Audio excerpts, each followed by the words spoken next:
A Garden of Lost Souls by Wretch. In contemplating all that is, images supersede reason, for images grouped together create a context, and from this reason flows. Deduction becomes possible by observing the context and the forms of the images. So it is, if we forget the context is created by our observation, we become as Narcissus, lost in duality and confirmation bias, not understanding the unity of subject and object, not recognizing ourselves in the image. We lose our true selves in projection. This came about as he spurned many a good nymph who loved him true, yet he left them blue, not caring for any other, as he did not know his place in the all, and so did not think others worthy of being in his grace, provoked the justice of Nemesis, who would show him his own face. For Narcissus was one with his image, he loved himself without knowing himself, chasing an ephemeral image, engrossed in his subjective notion of beauty, blind to the love all around him. The image of this human depicts the mind, lost in its own vanity, lost in its desire, lost like a fool trying to grasp its own reflection, in love with itself, but not knowing itself. Duality is a trap, but with self-awareness, an image in a mirror becomes a tool, a means of increasing understanding. For the one who is all could not view itself, and objectivity requires an outside observer, and so the image of separateness can provide the best hypothetical context, a mirror which is itself created in the mind. So while an understanding of separateness and so duality is also part of the one who is all, and serves the intention of the all to see a portion of itself unconscious and isolated, this view can only be transitory, and ultimately, the perceiver who never finds the context in favor of self-absorption will end their life unconscious of their own purpose or their unity within the one. The awareness of separateness required for total awareness of the one becomes upon completion of the intention of the one as a flower, the true prize sought by the one who is all, but the one who was also the image, also the water, also the world around Narcissus. In a world which confuses selfishness with individuality, those aspects of the one who only love themselves, they will never know themselves, for they do not see an image of the world or community, and so have no context for themselves within it, and so lose any objectivity. Still the waters of the mind, still the passions, and you can glimpse the image of the one, free of wishful thinking, free of vanity. Then the reflection of all that surrounds the water can be seen. Perceiving ourselves as separate from the world, without context, no perception of beauty can ever be fulfilling, even if it is distracting, engrossing. Without context of the oneness of the perceiver and perceived, there can never be satisfaction, for the beloved always disappears as you reach out to grasp it, disturbing the waters, destroying even the image. As we focus on the images of our choosing, ignoring all the rest, perception is wish fulfillment. We believe what we want and rationalize it afterward. From that limited context, but no matter how deeply we study that one image, without holistic context, we lose sight of reality. In this way, to see reality, we must free ourselves of desire, and with that we free ourselves of wishful thinking, and with that we open our eyes to the real world around us, still delighting in images in their context. In fact, with this awareness, true ecstasy becomes possible.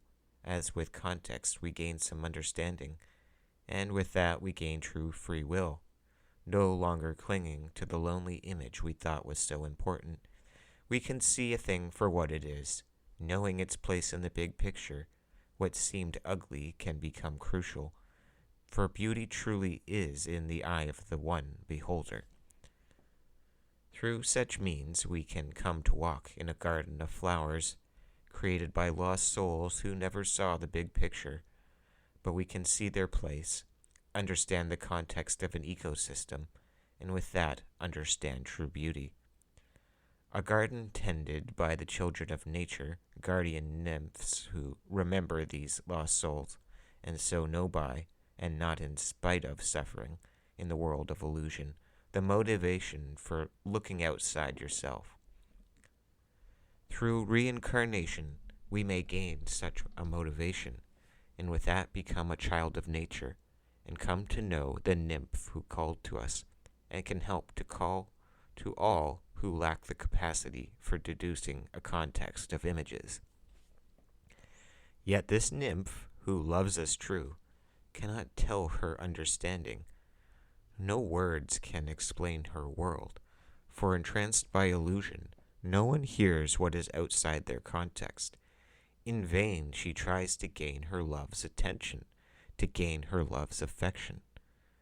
So it is she repeats what they might murmur in their vanity, in hopes they will listen to their own words, omitting those parts which obscure her message.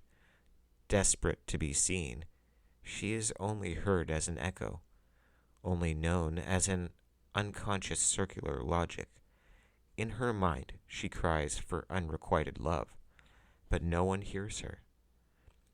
These words of hers are never heard in real time, for the ears she wanted to hear her belong to a body, an ego, one that only sees itself, and so there is still suffering, even for those who see the real world, but only in knowing that others, still entranced, only hear this distorted echo. Consumed by grief, she becomes known as the Word, which through time manifests in matter, creating a new name. While she tends the garden, the name itself an image, so that she herself cannot help but refuse the God of all. This is the one who makes it all grow, with a passion unfathomable. This God is capable of loving everyone, and forever deeper, by singing to the nymphs such beautiful words. Part 2. The Metamorphosis of Wisdom. In ancient times, in a world primeval, a priestess of the Queen of Heaven kneeled in the temple and contemplated her goddess. What blessed bliss, she thought, to be as her and know the King of Heaven. And seeing this, that mighty mind, the universal one, who sits on a throne with power unmatched, this King of Heaven who fears none, knowing his power over all, began to plan a trick of progress, the cognition of salvation for those trapped in ignorance. Being of an amorous disposition, united with all, he had nothing to lose but the affections of his wife. Still she could be left for a time. He had, after all, bound his own father in Tartarus. Subject to him, this master of all could control such perceptions so as to make time a process in his image, and thereby the earth, time's own mother, would come to enjoy the fruits of her offspring.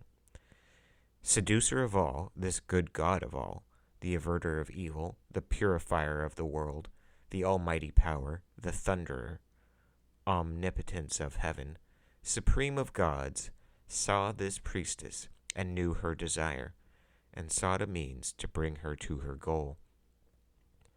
Knowing the minds of those dwelling on earth, that revealing his true form would kill any of them, burn them into oblivion, and set the world back in chaos, by giving birth to ecstatic frenzy, this wise one instead set forth an image by which this princess of earth, Io, might come to view him. So it was he came to her, and she knew him, and heaven and earth united, but for a time. It was as it should be, yet impermanence means good things never last, and so through the unease of his celestial counterpart, the goddess suspected the calm created by the absence of her husband, and, outraged at the prospect of such a limited conception, sought out the source of her betrothed brother's attention. What love of Io she had evaporated, suspecting the ways of her own paramour, descended to meet him, but sensing her preemptive disgust, Zeus took that maiden fair, transformed her into a heifer. 'Twas a beast of burden, all white in form, but far uglier to behold, arousing no jealousy in the Queen of Heaven. And yet still this cow gave sweet sustenance, and through the work of humanity made life a work in progress, the start of a journey for our redemption. See this now, her husband and cow. She came to catch him red-handed, but instead found no proof, and so in a game of wits asked as to the beast's provenance.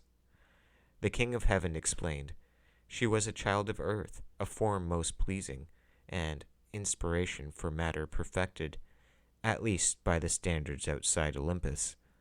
But so unearthly was her demeanor, this confused heifer, bound by her grief in the results of her desire to know the one Lord of all, did not act as a cow should, and so the goddess surmised his trick, and made a ploy to make her a pet.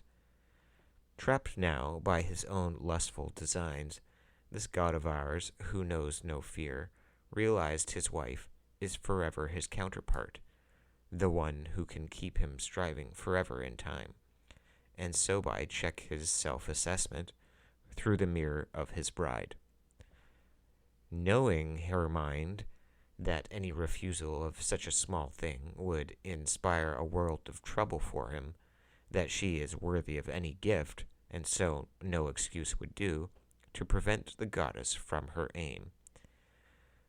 By this means, then, the Queen of Heaven took control of her prodigal priestess, the extension of her will on earth, but in her envy condemned this unwitting avatar to a life of torment.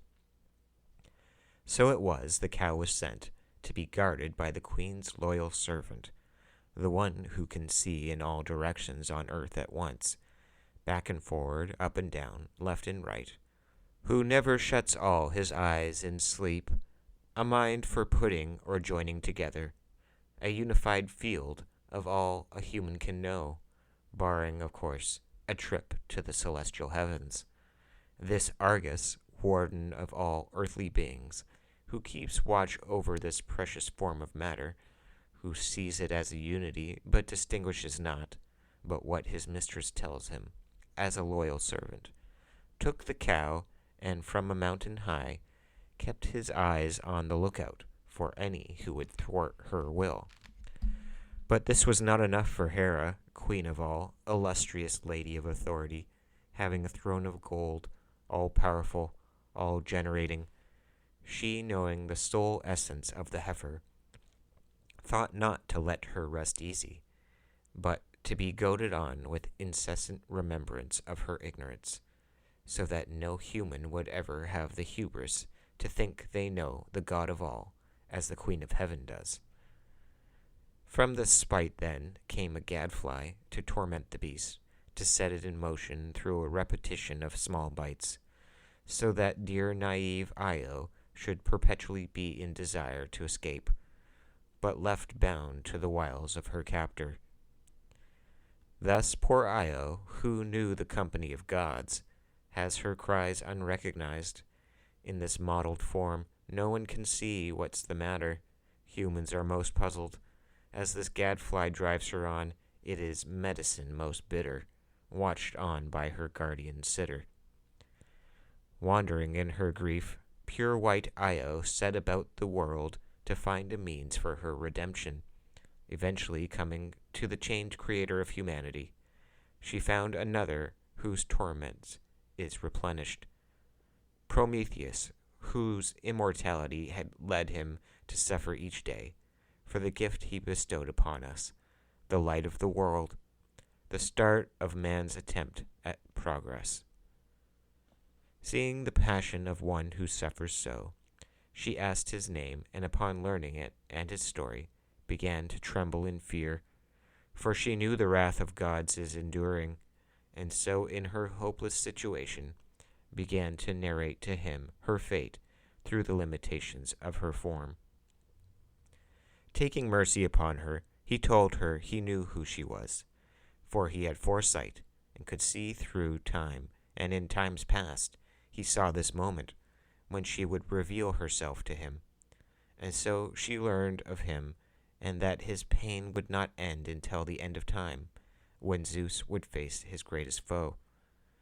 But in this he reassured her that Zeus too would come to him, and he would be set free, the price being sweet knowledge of how to thwart that which was prophesied, to overcome the King of Heaven, and of the child who would be born that would be half man, half God, baptized and immortal, the greatest hero.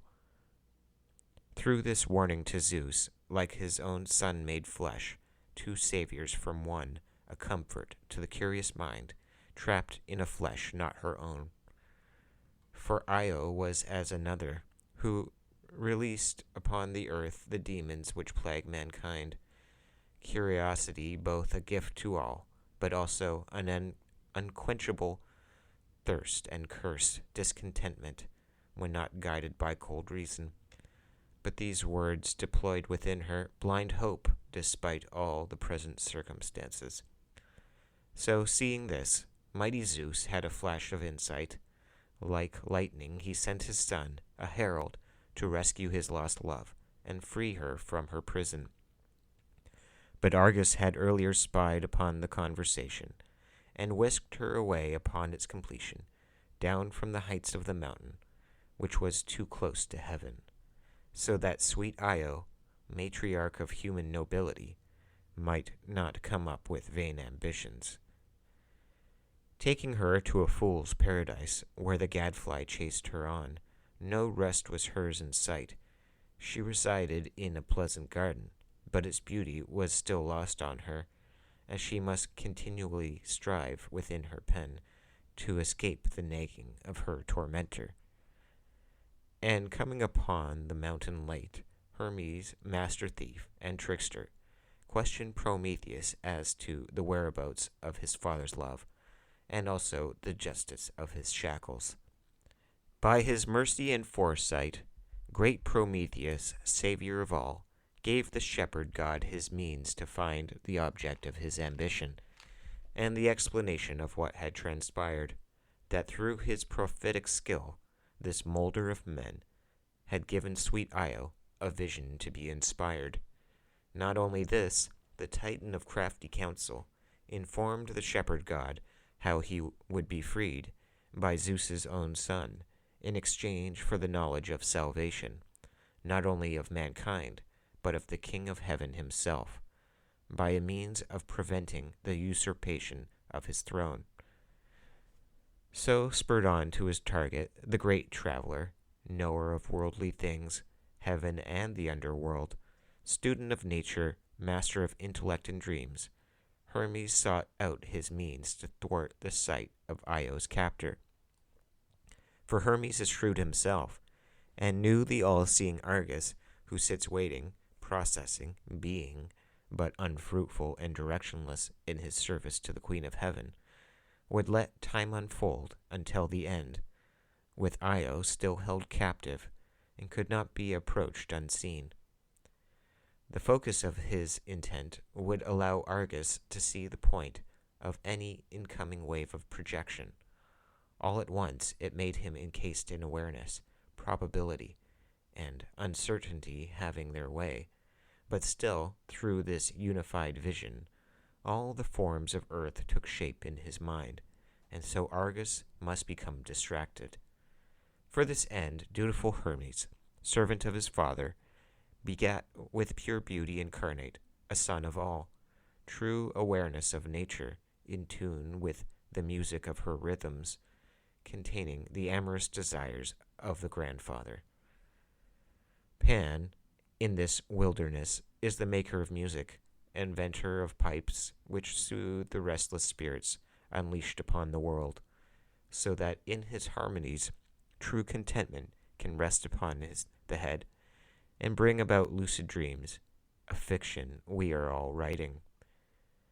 Taking this technology of the soul, the instrument of his occult desire, Hermes, through such music, both mathematic and the gift of the muse of art, knew the method by which the overwhelming vision of Argus could be overcome. As his sojourn came to an end, he came to Argus dressed in rags, disguised as a beggar troubadour, so that his intentions remained unknown. Argus, for his worth, saw him coming, but did not see the threat, for such is the superficial wiles of a being who sees all, but does not understand the context of the individual parts in a whole, and so cannot focus on priorities, nor see linearly the superiority of one in all against himself. For Argus had come to believe there is no divinity in this paradise higher than himself. He began to lord over it and condemn the idea that any could see more than he. So when our hero, great Hermes, came, and with humility offered a song, Argus, in his vanity, thought it no trifle to have a listen, and encouraged the source of his unconsciousness. By patience and diligence, Hermes continued to play. It took some time, no doubt, but one by one the eyes of Argus closed, the master of dreams continuing his spell, and the field of vision narrowed. Through highs and lows, Hermes explored the scale, notes which brought to mind all the things which Argus had viewed. Linear, yet connected, the song went on in triumph, naming the things of earth, time as tempo, the rhythms bringing back a chorus, till the last eye closed, and the master of mischief, through such a trick, showed Argus the folly of his ways. Setting the gadfly upon the warden's brow, Hermes bashed them with a rock, threw the corpse down below, and led sweet Io out of the pasture. Taking her to Egypt, sweet Io was transformed back into beauty. She was educated by Hermes in the wisdom of nature, so that like her earthly father he became, and a guide to humanity through her philosophy of science, so that progress could still free us all. There it was she begat this son, who would be taken afar by the Carets into Mesopotamia and beyond. Like stolen knowledge, this was the last of Hera's revenge, but she took it upon us, Io's descendants, for the Carets turned to technology of war and strife, and by this we undo ourselves. But revealed as she was, redeemed by her knowledge, Io once more found the grace of the King of Heaven, and was translated up into the sky as the constellation known as Taurus. Free from strife and grief, she knew what it was to be immortal. And yet, while there were those who followed the Carets, so too had Prometheus seen this, and he knew through the religion of Isis, the worship of the goddess of earth, whose ideal form and image was made in the land of Egypt. Mastery through knowledge is ours to take, if we can but avoid the mistake of Argus, and focus on our true priorities. Part 3. Wisdom Made Flesh. Deus, in the name of love, became matter, a bull capable of flight through the air, to carry his love to such a view that she became all-seeing. Europa, who through true beauty brought low a strength far greater than man, and so she became the master of Zeus. In this the reflection of Io, herself the microcosm, seen from above, reduced to a basket, matter in service to reductionism, She became an artifact, a treasure still, made by Hephaestus, but a possession of Europa. Ah, yes, knowledge is power, desire guides reason, which slays the guard to free sweet Io, while Zeus goes on to bring Europa above, as love is reborn, fractal as always. Miss not the forest for the trees, one at all scales, each part has a whole. Wisdom, a goddess, who knows the moon changes form, born new, there is still Venus, a star it would seem, but made full she looks down with broad eyes to earth and in Egypt, where Io is known as Isis. She who has made replicas of herself, lady of 10,000 names, so many forms seduced for all time, but also flying above the waters through the nose of her Zeus. You rule over the mid-air and the immeasurable, and delivered to all men observances and a perfect year. You made the power of women equal to that of men, and yet, in their jealousy, men would supplant you.